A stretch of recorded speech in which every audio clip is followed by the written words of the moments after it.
The boy who lived, again. The cupboard was quiet again. The boy inside had learned not to cry. Not anymore. Tears made noise.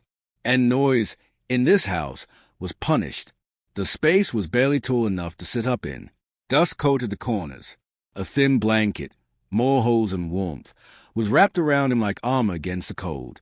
Harry Potter, age 11, didn't know he was special. He only knew he was wrong. Too strange. Too silent. Too different. And above all, unwanted. He stared at the cracked mirror nailed to the wooden wall, the flickering hallway light outside the slatted door casting strange lines across his face.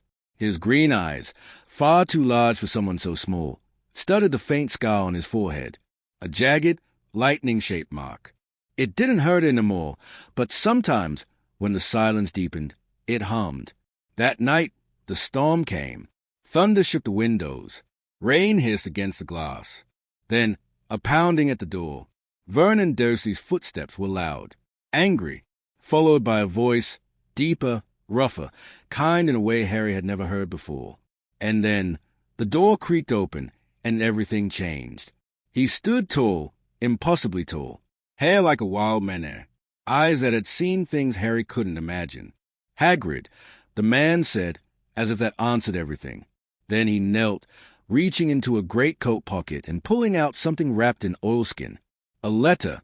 For you, he said. Been waiting 11 years to give it to ye. Harry stared at the envelope, heavy, yellowed parchment with a strange wax seal. His hands trembled as he took it. To Mr. H. Potter, the cupboard under the stairs. 4 Privet Drive. His name, his prison, his first glimpse of a world that knew him. Later, he stood at the edge of the lake. Boats glided silently across black water. Mist curled around them like breath in winter air.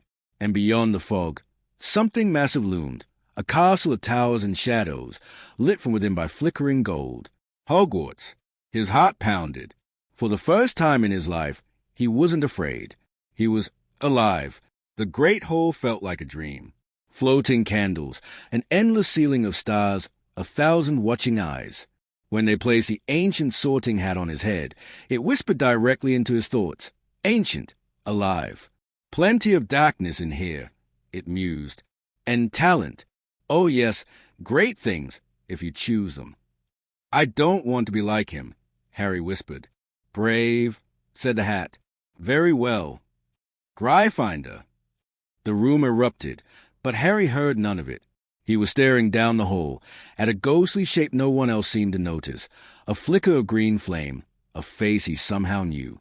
The scar on his forehead pulsed. That night, he found a mirror.